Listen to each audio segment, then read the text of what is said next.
رمضان يا رمضان رمضان يا رمضان رمضان يا رمضان رمضان يا رمضان رمضان يا خير الشهور فيك المحبة بلا شرور. السلام عليكم ورحمة الله وبركاته.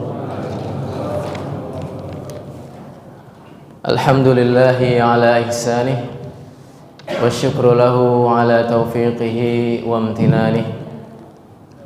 Ashhadu an la ilaha illallah ta'ziman li sya'nih wa ashhadu anna Muhammadan abduhu wa rasuluh ad-da'i ila ridwanih.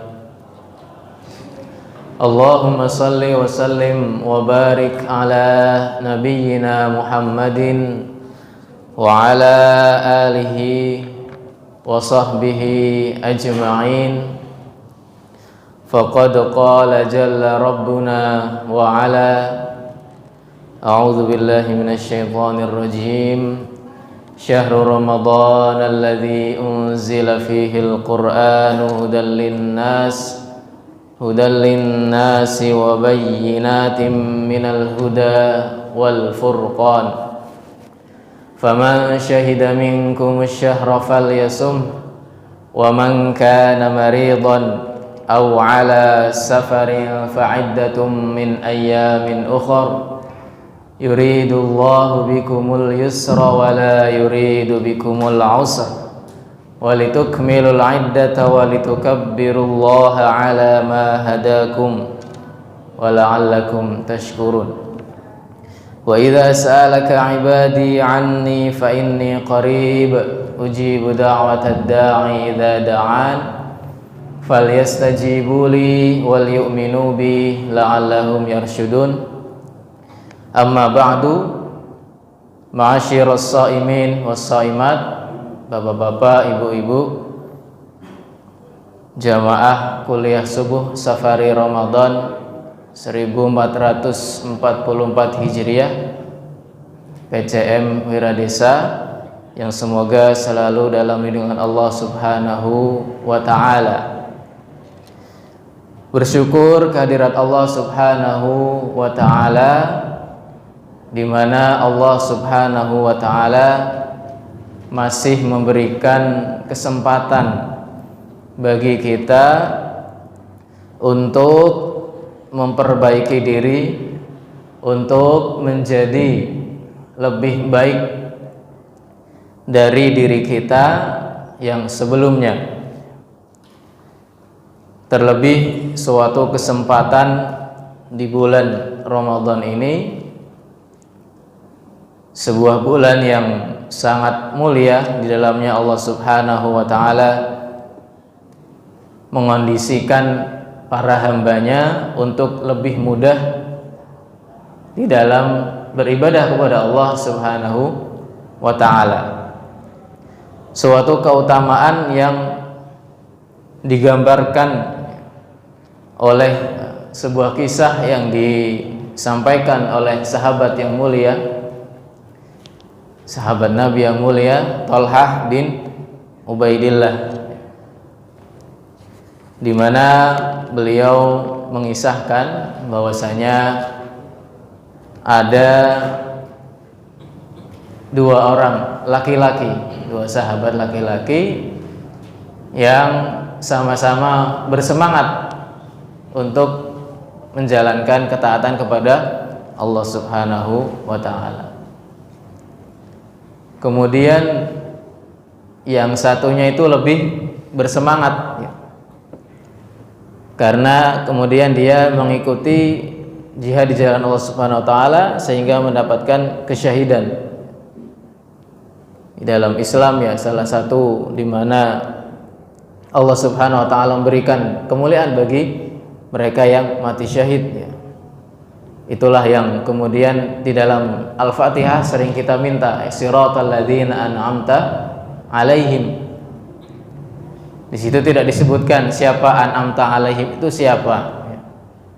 Kan tetapi di surat An-Nisa ya, kemudian ditafsirkan ulaikal ladzina an'amallahu 'alaihim minan nabiyyina was-siddiqina wasyuhada'i was-shalihin.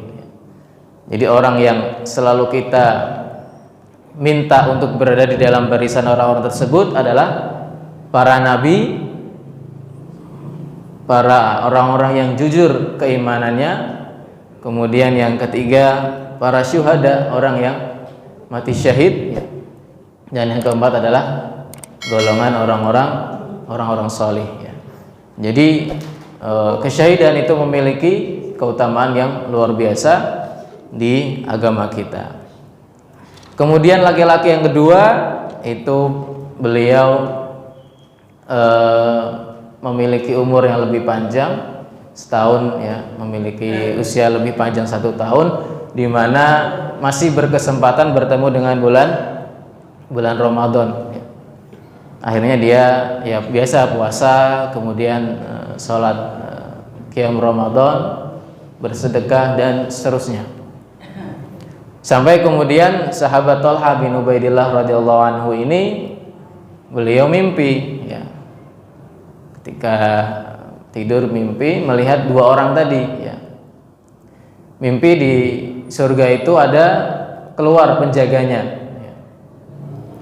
Kemudian yang penjaga tersebut memanggil orang yang meninggalnya lebih terakhir atau yang bertemu dengan bulan Ramadan. Baru kemudian orang yang kedua yang meninggal syahid itu dipanggil lagi yang kedua. Artinya yang lebih dulu masuk surga adalah yang justru orang yang bertemu dengan bulan Ramadan. Akhirnya sahabat pun heran bagaimana bisa kesyahidan yang memiliki kedudukan yang luar biasa di dalam agama Islam ini kok bisa dikalahkan dengan orang yang bertemu dengan bulan Ramadan ya biasa standar puasa, kemudian qiyam Ramadan dan lain sebagainya. Maka kemudian Nabi menyampaikan ya seperti itulah keutamaan bulan Ramadan ya. Bapak Ibu yang dirahmati Allah Subhanahu wa taala ya. Kuliah subuh safari Ramadan ini ya sudah bertahun-tahun berjalan ya. Tentunya saya sendiri ya meskipun baru 2 kali ya, mengisi ya dari tahun lalu di Masjid Istiqomah. Ini sebenarnya tidak asing ya karena dari dulu saya tinggal di Kauman ya, di Masjid Sabilur Rahman. Kemudian waktu kecil suka diajak sama almarhum bapak gitu. Jadi bukan sesuatu yang asing gitu. Hanya saja berbeda kan di sini harus berdiri duduk di depan bapak ibu semuanya ya. Bapak ibu yang dirahmati Allah Subhanahu wa taala ya. Maka inilah kesempatan yang Allah berikan kepada kita. Jangan sampai bulan Ramadan ini berlalu begitu saja. Bulan Ramadan ini sama dengan bulan-bulan sebelumnya, maka harus ada peningkatan. Bapak Ibu dirahmati Allah Subhanahu wa taala, alhamdulillah ya, di hari yang ke-7 ini kita masih diberikan keistiqomahan, masih diberikan Allah Subhanahu wa taala kemudahan dalam menjalankan puasa, masih diberikan kesehatan, masih diberikan keimanan untuk melaksanakan sholat tarawih, masih diberikan taufik untuk bersedekah dan seterusnya. Maka keistiqomahan ini adalah sesuatu yang sangat besar nilainya. Keistiqomahan adalah sesuatu yang sangat besar nilainya dan Allah Subhanahu wa taala memberikan hadiah yang sangat besar bagi orang yang mampu beristiqomah ya. Bapak Ibu dan Allah Subhanahu wa taala ya, dalam surat Fussilat, A'udzu billahi minasy syaithanir rajim. Innal ladzina qalu rabbuna Allah thumma istaqamu tatanazzalu alaihimul malaikatu alla takhafu alla takhafu wa la tahzanu wa abshiru bil jannati allati kuntum tu'adun nahnu awliya'ukum fil hayatid dunya wa fil akhirah walakum fiha ma tashtahi anfusukum walakum fiha ma tad'un nuzulam min ghafurir rahim. Sungguhnya orang-orang yang beristiqomah, orang-orang yang mengatakan Tuhan kami adalah Allah, artinya beriman kepada Allah Subhanahu wa ta'ala, tsumma istaqamu, kemudian konsisten berada di dalam keimanan. Karena tadi konsisten adalah sesuatu yang sangat berat ya. Tatanazzalu alaihimul malaikah. Di dalam tafsir disebutkan ya, ketika nanti sudah menjelang ajalnya, tatanazzalu alaihimul malaikah, malaikat akan turun kepada mereka. Apa yang dilakukan oleh malaikat itu? Tentunya selain malaikat yang ingin mencabut nyawa, ada malaikat yang mengatakan alla takhafu, wahai jiwa yang istiqomah, jangan takut menghadapi akhirat. Kamu adalah orang yang luar biasa, yang selama ini bisa mengendalikan sifat setan yang ada dalam dirimu dan lebih dominan dalam sifat takwa. Jadi nggak usah takut, Allah sudah menyiapkan balasan yang sangat besar. Jadi dihibur oleh malaikat, jangan sedih ya. Kalau dihibur sama teman sudah biasa ya, dihibur sama komedian sudah biasa. Ini dihibur oleh malaikat dan itu utusan Allah Subhanahu wa ta'ala.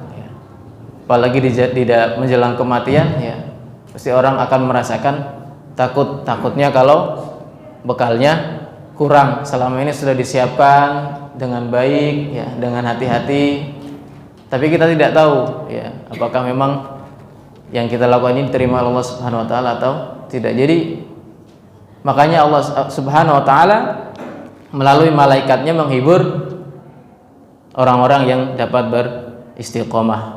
Jangan sedih. Kemudian wala tahzanu, alla takhafu, jangan takut, wala tahzanu, dan jangan sedih. Jangan sedih di dunia yang kamu tinggalkan ya, itu sudah jangan sedih. Kami yang akan mengurus, nahnu awliya'ukum. Keluargamu, anak-anakmu sudah tidak usah kau khawatirkan, meskipun barangkali kamu tidak meninggalkan harta yang banyak. Nahnu awliya'ukum, kami yang akan menolong mereka fid dunya wal akhirah ya. Kemudian dan seterusnya, walakum fiha ma tashtahi anfusukum ya, kamu akan diberikan sesuatu yang kamu inginkan ya. Walakum fiha ma tad'un. Bapak Ibu yang dirahmati Allah Subhanahu wa ta'ala ya. Kemudian di dalam bulan Ramadan ini kemudian kita dilatih oleh Allah Subhanahu wa ta'ala untuk mengekang hawa nafsu ya. Allah Subhanahu wa ta'ala mengajarkan kepada kita untuk mengontrol hawa nafsu, di mana kita tidak memakan sesuatu yang pada asalnya halal ya, tapi menjadi haram karena kita sedang berpuasa. Kemudian para hadirin yang berbahagia ya, alhamdulillah kita bisa duduk di majelis ilmu ya. Dan Rasulullah SAW dalam hadisnya beliau mendoakan ya, bagi umatnya yang mau beraktivitas di pagi hari ya. Apalagi habis sahur kenyang, itu kan biasanya ngantuk ya. Biasanya hawanya malas ya, malas gerak dan lain sebagainya. Tapi luar biasa Bapak Ibu semuanya, di hari yang ke-7 ini, kuliah subuh hari yang ke-7, masih diberikan semangat untuk melawan hawa nafsu ya. Mudah-mudahan kita mendapatkan keberkahan di waktu pagi, amin ya rabbal alamin. Kemudian berikutnya adalah di dalam majelis ilmu Allah Subhanahu wa taala akan memberikan ketenangan ya. Saking tenangnya kadang-kadang sampai ngantuk Pak ya. Saking tenangnya kadang-kadang ngantuk. Tapi nggak apa-apa, lebih baik ngantuknya di masjid daripada di rumah. Karena kalau di masjid kan kadang-kadang masih mendengar informasi ya, masih dengar ayat-ayat Quran dibacakan gitu. Kalau di rumah kan nggak tahu gitu ya. Kemudian Allah akan menurunkan rahmat ya. Rahmat itu adalah suatu kasih sayang dari Allah Subhanahu wa taala, dan rahmat itu adalah yang kita butuhkan untuk kita bisa masuk surganya Allah Subhanahu wa taala. Karena amalan kita tidak bisa ditukar dengan surga, Bapak Ibu semuanya. Ya, amalan-amalan kita yang secuil ini ya, yang kadang-kadang kita tidak tahu ya, walaupun mungkin banyak, tapi di sisi Allah tidak tahu nilainya, kita tidak tahu nilainya seberapa. Maka kita butuh rahmat. Jadi dengan amalan ini kita mendapatkan rahmat dari Allah Subhanahu wa taala, mendapatkan ridha dari Allah Subhanahu wa taala, baru kemudian kita masuk surga. La yudkhila ahadukum aljannah amaluhu. Tidak ada amalan dari kalian, dari kita semuanya yang bisa masukkannya ke dalam surga kecuali dengan rahmat Allah Subhanahu wa taala. Kemudian bagi orang yang berkenan hadir di majelis ilmu ya, Allah akan mengutus malaikatnya untuk menaungi mereka dengan keberkahan. Dan kemudian Allah akan menyebut-nyebut namanya ya.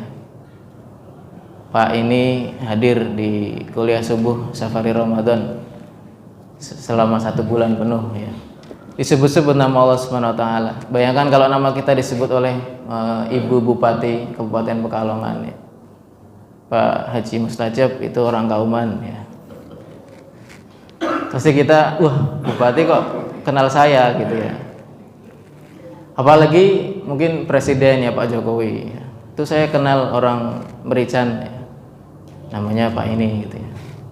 Pasti kita akan senang, wah kok nama saya disebut-sebut sama presiden gitu ya. Apalagi ini disebut oleh Allah Subhanahu wa taala dan di sekitar makhluknya yang mulia, malaikat ya. Disebut satu-satu namanya, ini fulan hadir di majelis ilmu, dia menyimak pengajian dan seterusnya. Bapak Ibu dirahmati Allah Subhanahu wa taala ya, kami diamanai ya untuk menyampaikan materi tentang kesederhanaan yang membawa berkah ya. Jadi sederhana ya menurut Kamus Besar Bahasa Indonesia itu artinya adalah bersahaja ya, atau tidak berlebihan ya. Kemudian yang kedua artinya adalah pertengahan. Dan yang ketiga artinya simple ya, simple, tidak rumit ya, simple. Maka di dalam Islam ya tentunya agama yang mengajarkan kesederhanaan. Baik kesederhanaan itu dalam batin kita, dalam hati kita, maupun dalam raga kita, semuanya. Islam menganjurkan kesederhanaan. Yang pertama adalah sederhana dalam masalah makan dan minum dan juga berpakaian.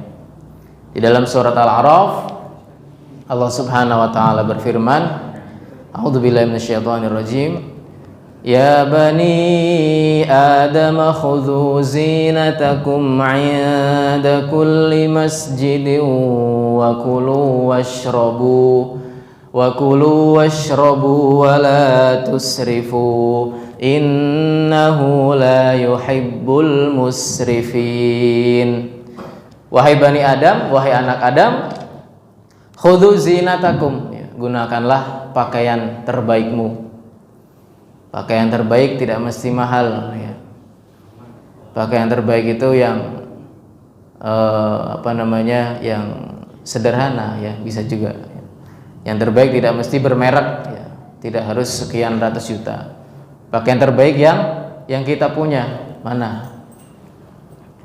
Karena kita akan menghadap Allah Subhanahu wa taala, akan sholat ya, akan berdialog ya, atau iya akan berdialog ya. Kalau sholat kita yang berdialog kepada Allah Subhanahu wa taala.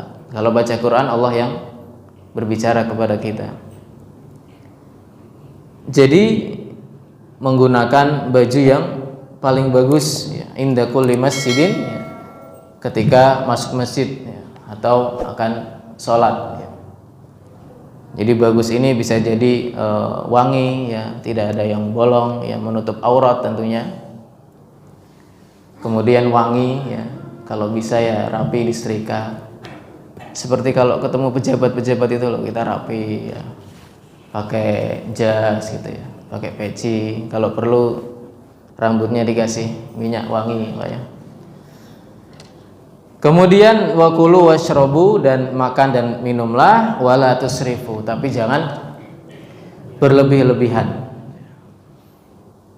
Jadi di dalam berpakaian, di dalam makanan, di dalam minuman jangan sampai berlebih-lebihan. Innallaha la yuhibbul musrifin, innahu la yuhibbul musrifin, sungguhnya Allah Subhanahu wa taala tidak menyukai orang-orang yang berlebih-lebihan. Kenapa? Ya, di dalam tafsir Sofatut Tafasir karangan Syekh Ali As-Sabuni rahimahullah ya, ketika menafsirkan ini beliau mengatakan ya, kenapa adanya larangan? Karena bisa membahayakan diri dan juga bisa membahayakan harta. Kalau pakaian kita terlalu mahal, nanti harta kita jadi terkuras hanya untuk membeli pakaian yang bermerek ya, yang branded ya. Rubicon. Kemudian membahayakan diri ya, kalau makan dan minum terlalu banyak ya, tidak dikontrol, apalagi ketika ngabuburit itu kita melihat banyak minuman berjejeran ya, es buah, es degan, es lumut, es kolak, apalagi Pak. Jangan membayangkan ya, nanti membayangkannya ya, menyebutkan saja ya. Jadi semua es kita berjejer di situ, rasa-rasanya pengen diminum semua gitu, pengen dibeli semua kalau perlu ya. Boleh dibeli semua tapi dibagi-bagikan ke yang lain ya. Jangan dimakan semua, nggak muat perut kita. Melihat apa, gorengan, apalagi roti, cilok ya, dan seterusnya ya, itu kita rasa-rasanya pengen dilahap semuanya ya. Padahal perut kita ini cuman sedikit segini ya, satu piring juga sudah kenyang. Tetapi itulah ya, Allah Subhanahu wa taala mendidik kita di dalam puasa ini agar kita bisa tidak berlaku israf ya, tidak berlaku berlebih-lebihan. Kemudian mengenai ayat ini tafsir Ibnu Katsir disebutkan menurut sebagian salaf Allah Subhanahu wa taala ya, mengumpulkan ilmu kedokteran semuanya di setengah ayat ini ya. Ternyata memang perut kita ini menurut ahlinya itu adalah sumber penyakit ya. Jadi apa yang kita makan itulah yang ada pada diri kita. Yang dimakan kurang baik, badannya menjadi sakit, menjadi lemas. Yang kita minum tidak baik, ya nanti badan kita menjadi sakit. Terlalu banyak gula, nanti diabetes, ya. Terlalu asin, nanti darah tinggi, ya. Atau jantungan, atau terlalu banyak goreng-gorengan, kolesterol dan lain sebagainya. Itu karena kita mungkin kurang bisa mengontrol.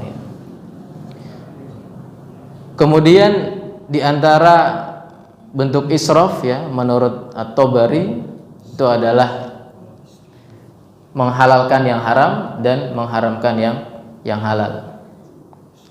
Allah mengharamkan khamar, babi dan lain sebagainya. Tapi kita nekat pengen mencoba, penasaran. Insya Allah tidak ada di sini ya. Itu di luar sana, orang sana. Itu adalah bentuk israf, melanggar aturan Allah Subhanahu wa taala dalam berpakaian, dalam minum dan dalam makan ya. Itu adalah bentuk berlebihan. Dalam sebuah hadis disebutkan ya, kulu washrabu walbasu wa tasaddaqu fi ghairi makhilatin wala saraf. Fa innallaha yuhibbu ayyura ni'matahu ala 'abdihi. Makan, minumlah, berpakaianlah dan bersedekahlah tanpa adanya unsur kesombongan dan berlebihan. Karena Allah Subhanahu wa taala menyukai ayyura ni'matahu 'ala 'abdihi, yaitu kenikmatannya itu kelihatan dalam hambanya. Jadi Allah tuh sudah memberi nikmat ya, kelihatan hambanya bisa makan, bisa minum, bisa beli baju ya, apalagi nanti lebaran ini banyak orang yang jual baju dan kita biasanya juga beli baju baru biasanya di lebaran ya, sebagai bentuk kesyukuran kita sudah melalui Ramadan ini dengan baik. Kemudian mengenai makanan ya, Nabi juga SAW mengingatkan mamala'a adamiyun wi'a'an syarran min batnin ya. Tidaklah anak Adam itu mengisi sesuatu ya, yang lebih buruk dari mengisi perutnya ya. Hasbul adami luqaimatun yuqimna sulbahu ya. Padahal beberapa suap itu sudah bisa memberinya energi, sudah bisa menegakkan tulang punggungnya, sudah bisa membuat dia beraktivitas tanpa harus kekenyangan. Fa in ghalabatil adami nafsuhu ya, apabila kalau manusia itu bisa mengalahkan nafsunya ya. Fa thuluthun lit-ta'am wa thuluthun lisyarabi wa thuluthun lin-nafasi. Jadi lambung kita itu kita isi hanya sepertiga dengan makanan, sepertiga dengan minuman, sepertiga dengan ya udara dikosongkan. Jangan sampai overload ya. Sesuatu yang berlebihan itu tidak baik ya. Seperti ya, kalau ada lihat truk itu ya, muatannya terlalu besar ya, itu kadang oleng kiri kanan gitu. Itu kan berbahaya bagi pengendara ya, yang lainnya. Begitu juga dengan lambung kita apabila terlalu penuh dengan makanan ya, itu selain akan menimbulkan penyakit mungkin dalam jangka waktu yang panjang, itu juga akan membuat tubuh kita menjadi malas bergerak ya, ngantuan, apalagi kalau tidak berolahraga ya. Bapak Ibu yang dirahmati Allah Subhanahu wa ta'ala ya. Jadi ini adalah momentum ya, dimana kita untuk melihat lagi apa yang kita makan, apa yang kita minum. Kemudian ketika kita berbuka ya, sudah berlebihan ya, berarti harus dicukupkan ya. Mungkin bisa dibikin jadwal, hari ini takjilnya es apa, besok es apa, jadi biar ngerasakan semua, biar nggak penasaran ya. Dan inilah Islam, di mana Islam adalah agama yang wasaton dan menjadikan kita sebagai ummatan wasaton ya, umat yang pertengahan, termasuk di dalam syariat-syariatnya juga Allah Subhanahu wa taala memberikan pertengahan ya, tidak ekstrim juga tidak terlalu kendor ya. Kemudian bagaimana kalau ada orang yang bajunya bagus ya, kendaraannya bagus, rumahnya bagus, kemudian sendalnya bagus ya, semuanya bagus. Maka di dalam hadis riwayat Imam Muslim, Nabi SAW bersabda, la yadkhulul jannata man kana fi qalbihi mithqalu dzarratin min kibr. Tidak masuk surga orang yang di dalam hatinya ada sebesar atom ya, sebesar biji dzarrah dari kesombongan. Ya. Kemudian ada sahabat yang bertanya, wahai Rasulullah, kalau seseorang itu suka untuk mengenakan pakaian yang bagus, mengenakan sandal yang bagus, itu bagaimana? Ya, itu sombong atau bukan? Nabi menjawab, innallaha jamilun yuhibbul jamal. Sesungguhnya Allah Subhanahu wa taala itu maha indah. Semua sifat keindahan ada dalam zat Allah Subhanahu wa taala.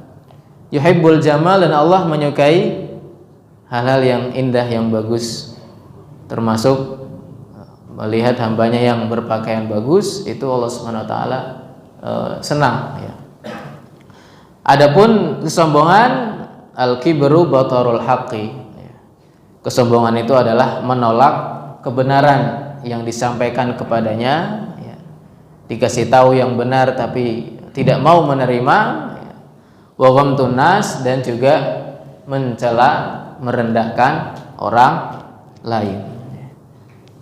Jadi kita tidak bisa menilai orang yang harta, memiliki sesuatu yang bagus, ya, memiliki sandang yang bagus, itu sebagai orang yang sombong. Karena sombong itu amalan hati, ya tadi batarul haq, menolak kebenaran. Jadi sesuatu secara lahiriah yang kita lihat dari orang lain, ya, tidak bisa kita langsung mengecapnya sombong. Wah, sombong, mobilnya bagus, ya, beli yang baru. Motornya ganti lagi, sombong, ya. Atau bajunya baru terus, gitu, ya. Tidak bisa seperti itu, ya. Kita tidak bisa melihat orang itu sombong atau tidak hanya dari sesuatu yang dia kenakan, tetapi dari hati, ya. Karena kita tidak bisa melihat hati, ya udah, kita nggak tahu, ya. Ya pokoknya kita husnudzon aja, ya. Seperti yang diperintahkan Allah Subhanahu wa taala, ya, ijtanibu katsiran minadh-dhon. Jauhilah oleh kalian kebanyakan prasangka. Inna ba'dadh-dhonni itsmun, sungguhnya sebagian dari prasangka itu adalah dosa, yaitu prasangka buruk. Jadi sebagiannya lagi bagus kalau prasangkanya adalah baik kepada orang lain. Jadi kesombongan itu letaknya di dalam hati. Allah yang lebih mengetahui isi hati hambanya. Adapun kita sesama manusia tidak bisa langsung mengecap orang si A sombong atau si B sombong. Karena itu tadi, sombong adalah sesuatu penyakit di dalam hati, ya. Bisa jadi sombong, bisa jadi tidak, ya. Apalagi di zaman sekarang, ya. Di zaman dimana sosial media, ya, itu orang-orang banyak memamerkan harta kekayaannya, ya. Posting Rubicon, ya. Posting Alphard, ya. Posting motor sport, ya. Ternyata, ya, itu menjadi bencana bagi dirinya sendiri, ya. Akhirnya semuanya terkuak, ya, keburukannya. Karena kebanyakan memamerkan hartanya. Ada juga yang seorang istri memamerkan hartanya, suaminya yang kemudian berimbas pekerjaannya. Jadi itulah budaya pamer, di mana budaya sosial media ini terpampang di depan kita, ya. Jadi mungkin kita tidak bisa menilai orang lain, ya, itu pamer atau tidak, ya. Tetapi jangan sampai kemudian kita yang melakukannya. Bahkan kalau bisa, ya tidak usah di posting-posting, ya. Ya alhamdulillah kita menikmati kenikmatan yang diberikan Allah Subhanahu wa taala. Kadang-kadang kalau di posting malah menyebabkan penyakit ain, ya. Penyakit yang timbul karena hasad, karena dengki orang lain, ya. Sehingga berakibat buruk pada diri kita. Ma'asyiras shaimin was shaimat rahimakumullah, ya. Kemudian al-iktisadu fil ibadah. Yang kedua adalah sederhana di dalam ibadah, ya. Di dalam kitab ini Riyadhus Shalihin, ya, itu ada disebutkan beberapa hadis, ya, yang mana di dalamnya anjuran untuk sederhana di dalam ibadah. Pengertian sederhana di sini adalah sesuai dengan tuntunan Nabi Shallallahu Alaihi Wasallam. Sebagaimana firman Allah Subhanahu Wa Taala, "Ma anzalna 'alaikal Qur'ana litashqa." Tidaklah kami menurunkan Al-Quran ini wahai Muhammad untuk membuat kamu susah. Artinya pemahaman kebalikannya, Al-Quran ini datang untuk memberimu kegembiraan, untuk memberikan kamu kesenangan. Kemudian Allah Subhanahu wa taala dalam tadi yang sudah dibaca, yuridullahu bikumul yusra wa la yuridu bikumul usra. Allah menginginkan padamu yaitu kemudahan dan tidak menghendaki kesulitan. Di mana Nabi SAW bersabda, "Fa wallahi la yamullullahu hatta tamallu, la yamalullahu hatta tamallu." Demi Allah Subhanahu wa taala, tidaklah Allah akan bosan sampai kalian yang bosan. Allah tidak bosan memberikan pahala, memberikan balasan sampai kita sendiri yang bosan. Kadang-kadang merasa capek ya dalam beribadah. Itu wajar ya, karena kita sebagai manusia. Maka wa kana habbudin ilaihi ma dawama sahibuhu alaih. Adapun yang amalan dalam agama yang paling Allah Subhanahu wa taala cintai adalah ma dawama sahibuhu alaihi. Apa-apa yang pelakunya itu bisa konsisten, bisa mendawamkan, bisa merutinkan. Kalau sehari bisanya sholat duha 2 rakaat, ya tidak apa-apa 2 rakaat terus setiap hari. Daripada 8 rakaat biasanya tidak sholat duha ya. Atau berpuasa 3 hari dalam sebulan ya. Atau mungkin Senin Kamisnya tidak setiap pekan ya. Jadi sesuai dengan kemampuan seorang hamba yang sekiranya bisa dia bisa untuk beristiqomah di dalamnya. Kenapa? Agar pahala dan karunia Allah Subhanahu wa taala selalu menyertainya. Ketika nanti dia terhalang untuk melakukan rutinitasnya tersebut ya, karena sakit, karena apa, Allah masih akan memberikan pahala karena kebiasaannya tersebut. Kemudian ya, ada sebuah kisah ya, di mana suatu hari Rasulullah SAW mempersaudarakan antara sahabat Abu Darda dengan Salman Al-Farisi. Jadi ketika Salman ini datang ke rumahnya Abu Darda ya, Ummu Darda itu curhat ya pada siapa? Pada Salman. Nah, Abu Darda ini kok orangnya kayaknya terlalu berlebihan gitu ya. Ibadahnya terlalu semangat ya. Kemudian sampai Salman Al-Farisi ini kemudian mendapati sendiri ya. Ketika malam datang ya, dari awal malam Abu Darda ini langsung bangun, gak mau tidur, sholat ya. Sholat sepanjang malam dari habis Isya sampai subuh, dia tidak mau tidur, pokoknya sholat sepanjang malam ya. Sama Salman tidur ya, disuruh tidur sama Salman. Begitu Salmannya pergi, Abu Darda bangun lagi ya, sholat lagi. Begitu Salman ngecek lagi ternyata masih sholat ya, disuruh tidur lagi.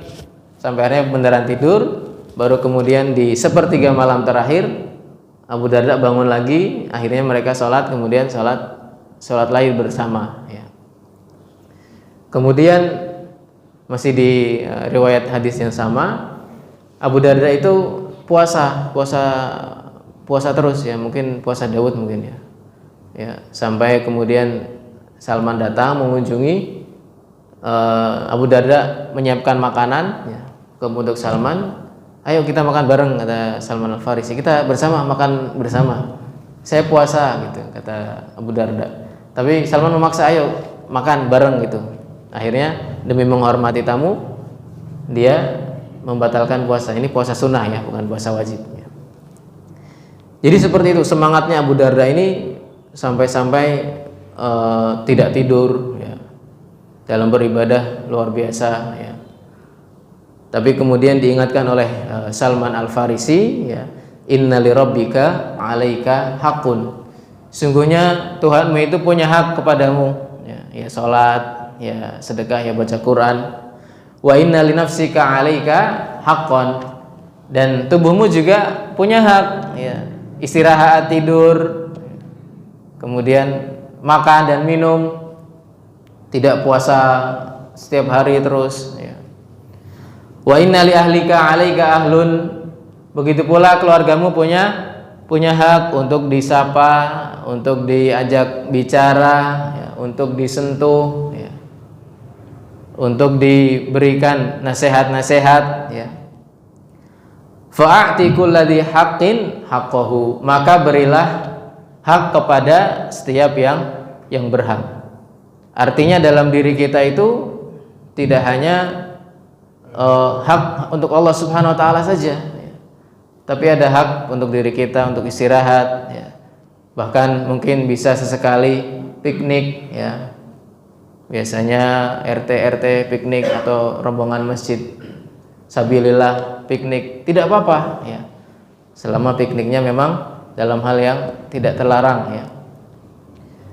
Kemudian kadang-kadang ingin atau bersama keluarga ingin kemana jalan-jalan, itu boleh ya, dalam rangka juga untuk memberikan hak kepada keluarganya.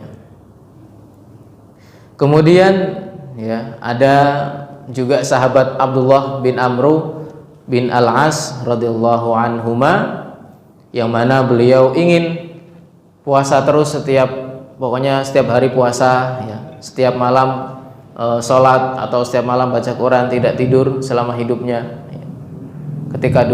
Ketika itu Nabi SAW menyampaikan kalau pengen berpuasa bisa puasa tiga hari dalam sebulan. Kata beliau, saya masih sanggup wahai Rasulullah ya. Ya udah, tambah Senin Kamis ya. Saya masih sanggup wahai Rasulullah ya. Berarti memang hobinya ini puasa, hobinya lapar ya, beliau ini luar biasa. Kemudian ya udah kalau gitu, sehari puasa, sehari tidak puasa, seperti puasanya Nabi Daud alaihi salam. Atau kemudian sholat malam seperti sholatnya Nabi Daud alaihissalam, yaitu apa? Di sepertiga akhir malam, tidak seluruh malam full 8 jam malam kita gunakan untuk full sholat, tidak tidur, begadang ya. Itu akan membahayakan diri kita. Kemudian ada juga 3 orang yang mendatangi istri Nabi bertanya bagaimana ibadah Nabi SAW. Kemudian mereka merasa bahwasanya kok Nabi amalannya segitu gitu ya, cuma segitu. Akhirnya satu orang ini mengatakan, saya akan sholat malam terus, tidak tidur. Yang kedua, saya ingin puasa terus setiap hari ya. Kemudian yang ketiga, satu orang lagi, saya tidak ingin menikah ya. Kemudian Nabi mengatakan, ini la akhsyallaha ya. Sungguhnya aku adalah orang yang la akhsyakum lillahi wa atqakum lahu. Sungguhnya aku adalah orang yang paling takut kepada Allah Subhanahu wa taala dan paling bertakwa di antara kalian ya. Jangan lebih daripada yang sudah aku contohkan, nanti bisa berbahaya ya. Kurang lebih seperti itu. Lakinni asumu wa uftir ya. Kata Nabi, saya itu puasa, kadang-kadang puasa, kadang-kadang tidak puasa terus ya. Wa usalli wa arqudu ya. Saya sholat malam tapi juga tidur ya. Habis isya tidur, nanti sepertiga malam terakhir sholat ya. Wa atazawwajun nisa, dan saya juga menikahi wanita ya. Faman raghiba an sunnati falaisa minni. Maka barang siapa yang benci terhadap sunnahku, maka bukan dari golonganku.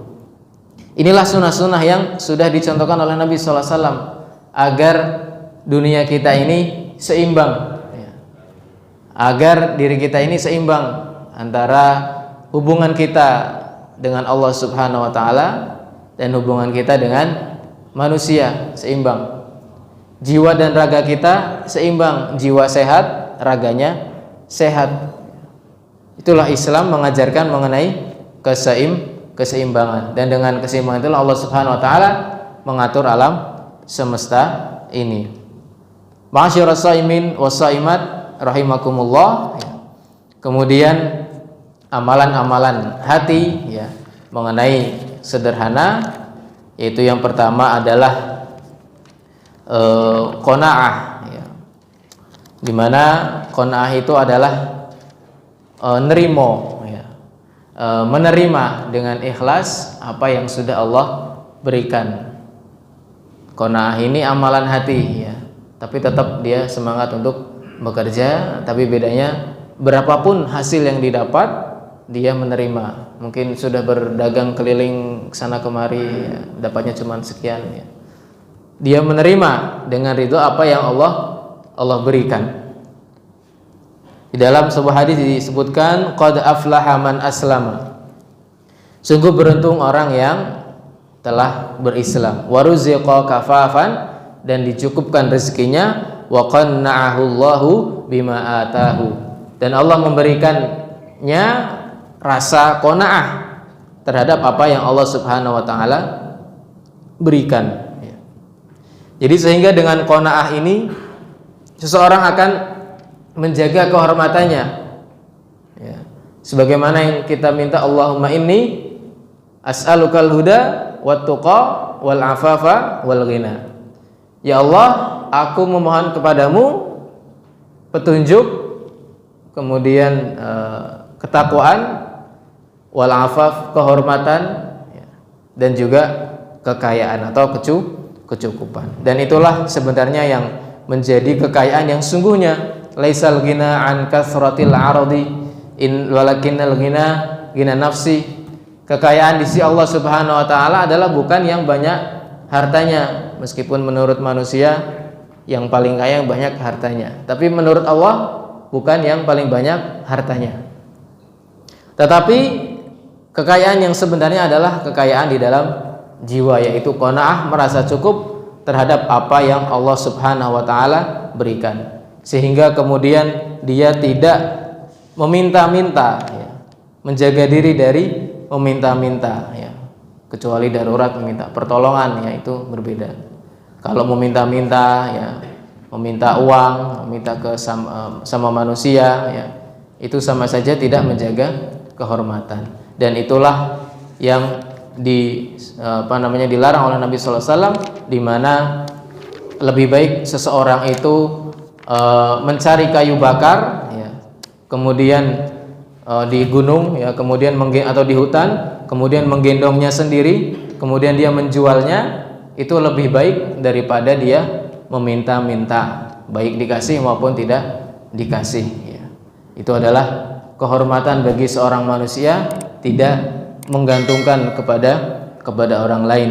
Begitu juga bahkan sekelas Nabi ya, sekelas Nabi Daud itu disuruh bekerja sama Allah Subhanahu wa taala, i'malu ala Dawud syukra. Bekerjalah wahai keluarga Daud ya, sebagai bentuk kesyukuran kepada Allah Subhanahu wa taala. I'malu ala Dawud syukra wa qalilum min ibadiyasy syakur, dan sungguh sedikit dari hambaku yang pandai bersyukur. Jadi bekerja adalah bagian dari kesyukuran kita kepada Allah Subhanahu wa taala, dan bagian dari kita menjaga kehormatan diri kita sehingga tidak perlu meminta-minta atau bahkan naudzubillah mengambil hak orang lain ya. Maka bekerja bisa kita niatkan untuk beribadah, memberikan nafkah kepada keluarga kita. Itulah kesederhanaan yang membawa berkah, yang sudah seharusnya ada dalam diri kita, terutama di bulan Ramadan ini ya. Bapak Ibu dirahmati Allah Subhanahu wa taala, adapun kesederhanaan yang tidak membawa berkah itu juga ada juga ya. Kalau kita dalam doa kita terlalu sederhana ya, tidak mau berdoa kepada Allah Subhanahu wa taala ya. Doanya sekedar-sekedarnya saja ya. Allah akan marah ya. Allah akan marah ketika manusia tidak mau meminta kepada Allah Subhanahu wa taala. Berarti manusia itu sombong, merasa tidak butuh kepada Allah Subhanahu wa taala. Atau sederhana dalam zikirnya kurang ya. Terlalu jauh lalai kepada Allah Subhanahu wa taala. Yang ketiga adalah dalam hal ilmu ya. Dia sholatnya sekedarnya saja ya. Kemudian wudunya ya mungkin asal-asalan saja, dan ibadah-ibadah yang lain dikerjakan secara asal-asalan. Dia tidak mau menambah ilmunya di dalam hal-hal yang sifatnya wajib atas individu ya. Ma'asyiral shaimin wassaimat yang semoga dirahmati Allah Subhanahu wa taala. Itulah kesederhanaan di dalam agama Islam. Agama Islam menyuruh umatnya untuk selalu berlaku sederhana, pertengahan, tidak berlebih-lebihan ya. Terutama dalam amalan hati juga sama, merasa cukup atas apa yang Allah berikan ya. Itulah yang dapat kami sampaikan pada pagi hari ini. Mudah-mudahan menjadi ilmu yang bermanfaat bagi kita semuanya. Amin ya rabbal alamin. Terima kasih atas perhatiannya. Mohon maaf apabila ada hal-hal yang kurang berkenan di hati Bapak Ibu semuanya. Aqulu qauli hadza subhanakallahumma wa bihamdika asyhadu an la ilaha illa anta astaghfiruka wa atubu ilaik. Billahi fi sabilil haqqi fastabiqul khairat. Wassalamu alaikum warahmatullahi wabarakatuh. Ramadan ya Ramadan, Ramadan ya